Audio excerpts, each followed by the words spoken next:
What's up everybody, Maran here for another weekly update. So I'm sure you've all been bombarded with all the videos here from Detroit this past week, unless you aren't subscribed for some reason.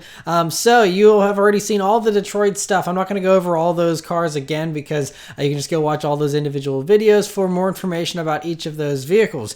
But getting into, there's a lot of other exciting news that went on this week outside of the Detroit Auto Show. The first is we finally have a solid report on when the new Supra is finally going to be revealed. It's going to be revealed in March at the Geneva Motor Show, which is like, I think, the end of the first week of March, like March 7th and 8th. So pretty early in March, about 7 weeks away here, and very, very exciting. So according to Auto Express, interestingly, it's not going to be called the Toyota Supra. It's going to be called the Gazoo Racing Supra, which is Gazoo Racing is this new sub-brand that Toyota is playing around with. I'm not sure why they're bothering, considering they just killed off the Scion brand. Like, why are you trying to do another sub-brand?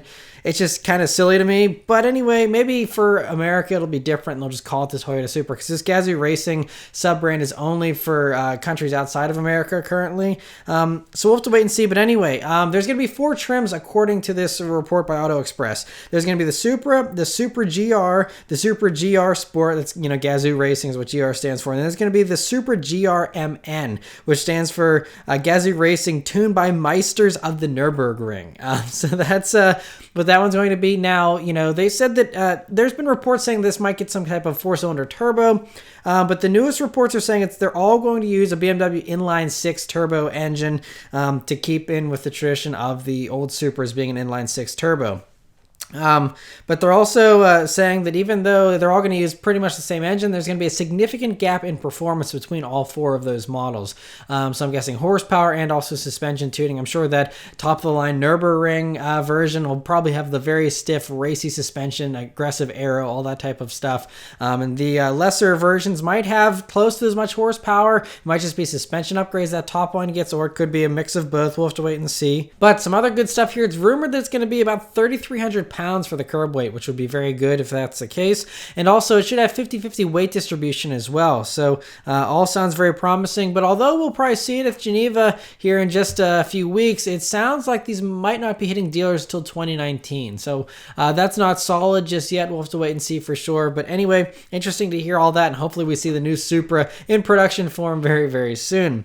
Another vehicle that I'm so excited I finally got to see was the Bullitt Mustang. It was finally revealed, and of course most of you have probably already seen that video. You can go back and watch it if you haven't. But last week I said how there was a leaked Barrett-Jackson auction listing that basically hinted that it would be a Bullitt Mustang they were auctioning off, and that has now since been confirmed, that after the reveal here, of course, that the VIN number 1 for the new 2019 Bullitt Mustang will be auctioned off today here, January 19th, at Barrett-Jackson this evening.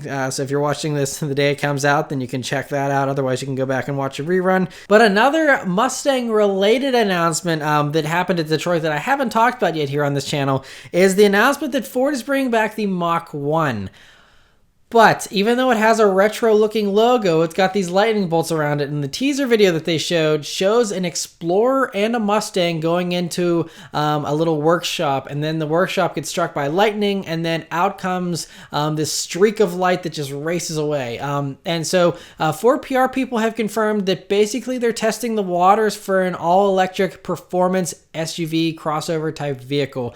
And that is what they would put the Mach 1 badge on, which for anyone that's a Mustang fan, you're most likely not going to be happy about this, because the Mach 1 is a model of the Mustang. Putting it on some fast SUV, to me, does not sound like it's worthy of the Mach 1 name. And Mach 1 is a weird choice for an electric SUV anyway, because Mach 1 isn't anything related to electricity. That's just a unit of speed.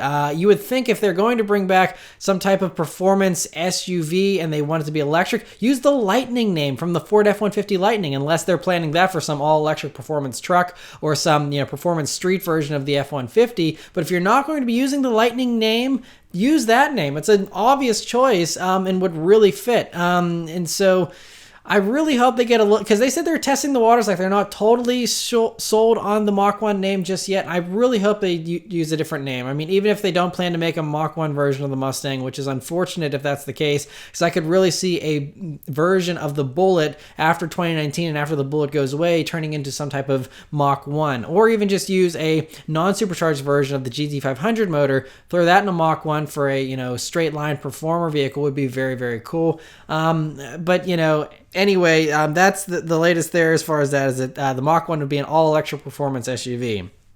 So we'll have to see if that actually does materialize. Other stuff here, you know, the GT500 was teased in Detroit, and I already posted the teaser video. Again, you can go back and watch all the videos from this past week to get up to speed on all that if you haven't already. But the new engine was actually leaked with actual pictures of it here by Lethal Performance. So before we had CAD drawings and rumors and leaked, you know, shady images. Now we actually have some solid images clearly of what this thing looks like. It's confirmed to be a cross-plane crank 5.2 liter V8 with an Eaton 2.65 liter TVS supercharger that's running at 12 psi, and it has a 10-to-1 compression ratio. Now Ford themselves have already confirmed it's going to have over 700 horsepower. How much more over 700 remains to be seen. I think it's actually going to be high 700s personally, you know, but we'll have to wait and see. You know, they could just do 708 just to spite the Hellcat or something like that. We'll have to wait and see. But anyway, interesting to see that. Now, another thing, sadly, there was no sports car news from Chevy at the Detroit Auto Show. Some people were hoping for a mid-engine Corvette or the new Camaro. Unfortunately, neither of those happened. But Auto Guide actually discovered a CARB document. So this is the California Air, you know, thing for you know, certifying parts for emissions and whatnot. And anyway, there's a CARB document from Chevy here that's showing powertrain options for the 2019 Camaro and Corvette. And so it shows that the Camaro is probably going to be offered with the new 7-speed manual out of the Corvette, but also still have the 6-speed manual available as an option. So I guess that 7-speed manual will be for those who want the extra efficiency of the extra overdrive gear, basically. And then you can also, of course, still get the 8-speed auto there in the Camaro. But interesting to see that. Another interesting thing about this listing is that it only lists one engine variant for the V8 for the Camaro, which could mean that there's an end of the ZL1 for 2019. The only reason why that would makes sense is if, you know, they're just giving it a break for the first year of the refresh here. So the 2019 Camaro is supposed to come out with some type of refresh styling. Maybe just stick to the basic Camaro models for that first model year, and then 2020 ZL1 comes back with refreshed styling to go along with the refreshed Camaro. That's the only thing I can see, because I really don't envision them killing off the ZL1 permanently. You know, it seems to sell pretty well. It's easy to make, you know, with common parts and whatnot. So not sure about that, but anyway, interesting to see all of that. Another vehicle that was shown at Detroit, but now we got an extra Easter egg here after the fact, is the new Ram. The 2019 Ram 1500 was shown, and again, I did a video on that car, that truck, I should say. But then Allpar noticed an interesting Easter egg. So if you look at the Ram Rebel press interior shot and you zoom in on the infotainment screen, the clock is set to 7:07, and this is the exact type of stuff that Dodge has done in the past to tease Hellcats and the Demon and all that kind of stuff with their extensive marketing campaigns. I think this is clearly showing that there's going to be a Hellcat-powered Ram on the way. Could be sometime this year even, you know, if they're already starting to tease it out here. And, I mean, it's a logical choice, you know, and would certainly be one cool way to really one-up the Raptor, you know, F-150, because, you know, the Raptor, they're downsizing to a V6, and there's rumors a V8 Raptor might come back. But for, you know, Dodge to really just go way far and above and say, we'll give our truck 707 horsepower for some supercharged, enormous V8 engine, it sounds like exactly what Dodge would do. I fully would expect them to do something like this, and it sounds like it is in the works. So we'll have to wait and see, you know, if more stuff materializes there, but very cool to see that. Other Fiat Chrysler news here is Chrysler, Motor Trend's actually reporting here that Chrysler is working on a 3-row crossover that's actually going to be based on the Pacifica minivan, and that's going to be ready to go within the next 18 months. So pretty quick rollout. Again, everyone wants 3-row crossovers. They do offer the Durango and, of course, have the Pacifica, but that's a minivan. So having a more upmarket version of the Durango, although clearly this would be completely different, not based on the Durango since it'd be based on the Pacifica, but to have some kind of upmarket 3-row SUV certainly makes sense and would help Chrysler with their tiny model lineup that's currently only the 300 and the Pacifica since they killed off the 200. So this would be good to give them an extra model here. And so anyway, interesting to see that. Other FCA news, the Jeep Grand Commander was spied. It was actually just a leaked image, which is the Chinese version. So this is this vehicle. It's a 3-row SUV for China specifically. That's going to be revealed at the Beijing Auto Show most likely in April. And it's going to supposedly for China, they'll run the 2-liter turbo that's in the new Wrangler, which is like 270 some horsepower. And that makes perfect sense. Look at, the Subaru Ascent doing its 250 some horsepower, turbo 4-cylinder and stuff. So this fits right in with all these others. But Autoblog saying that model is going to be Chinese only, Chinese built, Chinese bought only, and not make its way over here. But we've seen basically this same vehicle spied with camouflage, of course, on the streets of America. So they're testing it here, but I feel like they would be testing it in China if they were, in fact, trying to figure out how it rides on the roads and whatnot, for the local area. So I think there's been lots of rumors they are doing some type of 3-row Jeep crossover for the States. I think we're going to basically get this same vehicle, but it might have some slightly different tweaks to it for American buyers. And I think there's still a decent chance it could be called the Grand Wagoneer here for the States. That was the originally hinted at name. I think Grand Commander just might make a little more sense for China. I think Grand Wagoneer, certainly makes sense here. But anyway, we'll have to wait and see. But it basically looks production ready here for China, with this leaked image. So hopefully we see this relatively soon. Could be even as soon as the Chicago Auto Show next month, or sometime later on this year in New York, or something else like LA.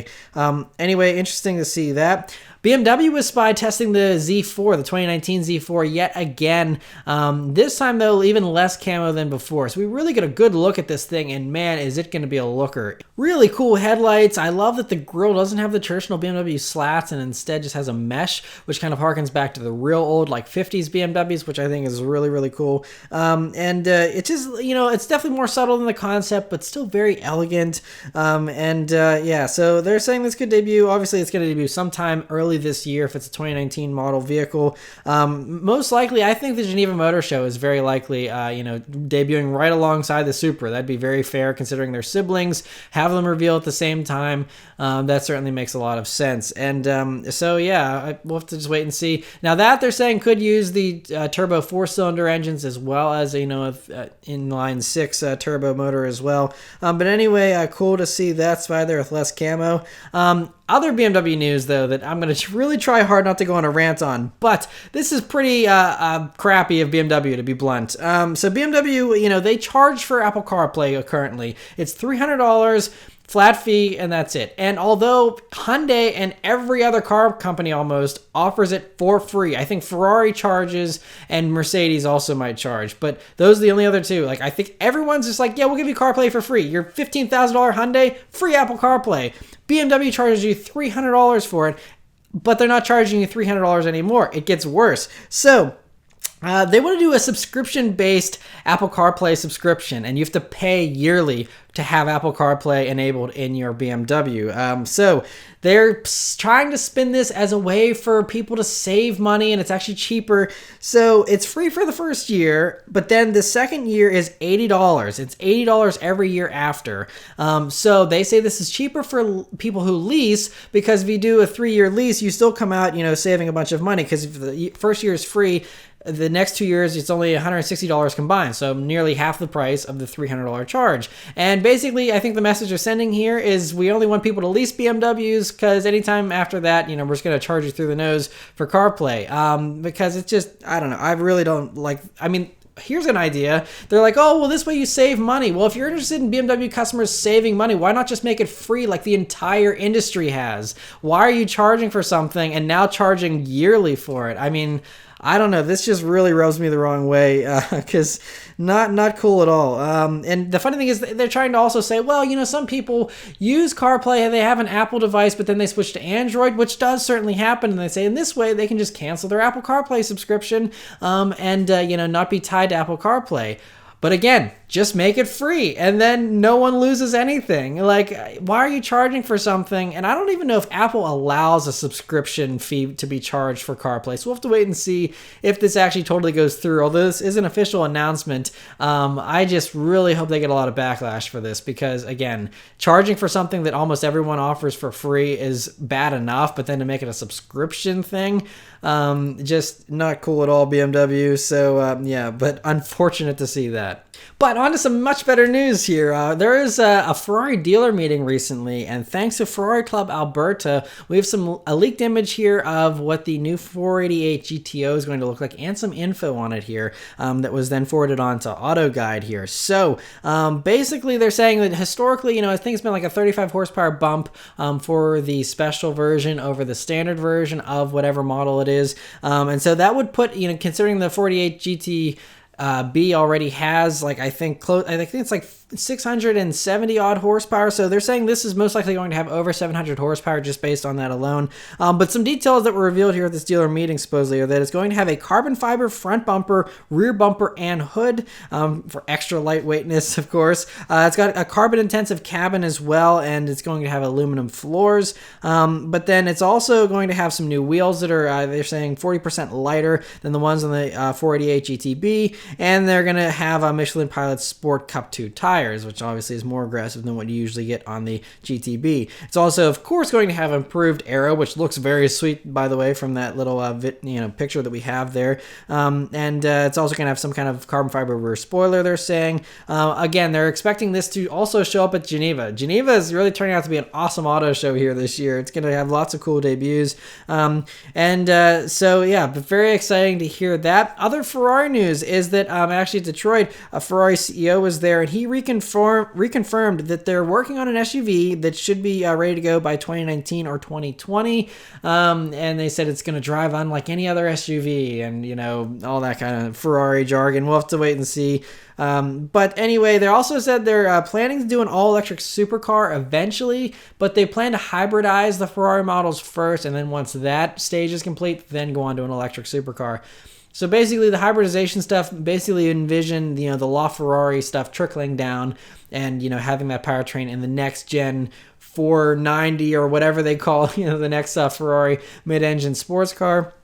And then from that point on, they'll probably, the next hypercar, whenever that comes out, will probably be all electric to kind of pioneer towards this new future that everyone's going to. But anyway, interesting to hear all that. Acura announced some other cool news to Detroit here outside of the RDX that they showed, and that is that they're bringing back the Type S nameplate. They say it's going to be a top trim performance variant for its core models. So this means multiple Type S models. Hopefully it doesn't water it down too much. They don't just use this as some badge to make things a little bit cooler. But they do sound like they're more serious about performance, because they're saying they're developing a new Acura exclusive turbo V6 engine that's only going to be in Acura models. I'm not sure. I feel like they already did that with the NSX motor, but again, I'm not sure, I guess this is something different. But anyway, cool to see the Type S back, because that hasn't been around since like the early 2000s. And should be, a really nice thing if they can actually do it properly with good horsepower, great handling, and some, cooler looks as well.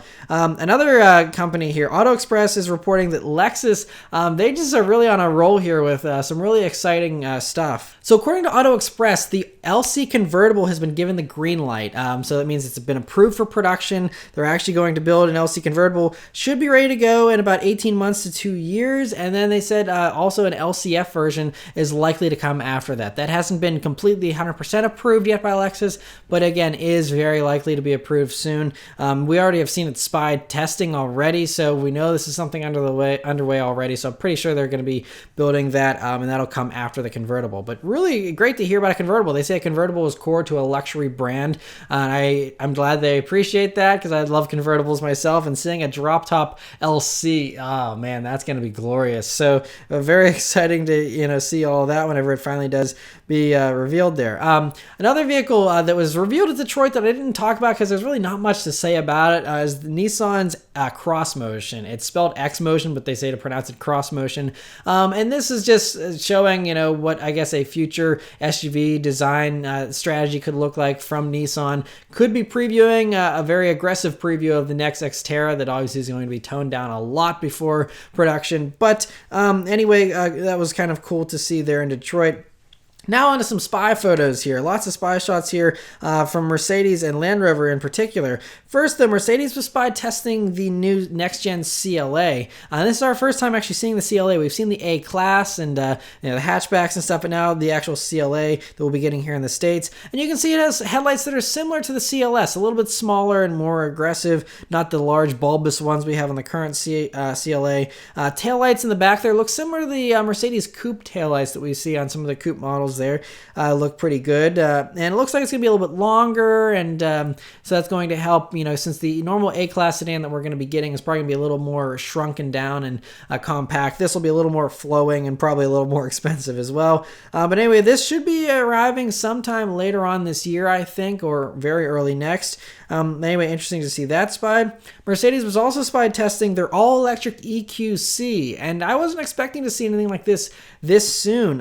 It was spied winter testing by Glenn Paulina, who took these pictures during the day here. We also have some night pictures of it here I'll show in a second. But anyway, it looks like production headlights and taillights here.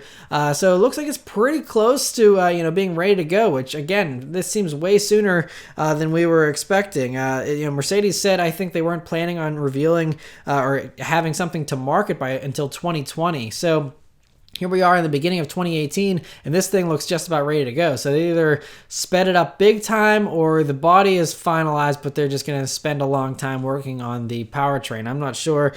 But yeah, cool to see that. I mean, the taillights do have a huge Porsche influence to them. That's the only thing I will say. Looks a little unoriginal, but otherwise, it looks pretty good there, even through the camo. I think they're just rushing this because they, are seeing the news that Jaguar is going to have their I-Pace all-electric SUV ready to go, I believe, by next year. And then there's also Audi working on their e-tron Quattro, which is also not far off. So I think they're just, feeling the pressure and trying to get this out quicker. But anyway, interesting to see that. Some other Mercedes news is that there was a roundtable this week where they were talking to some journalists, and they revealed to them that they're planning on dropping all their V6 engines out of the Mercedes lineup and replacing them with inline 6 turbocharged engines instead. They say that's because this is easier to build alongside the inline 4-cylinder engines, which is their most popular engine that they build.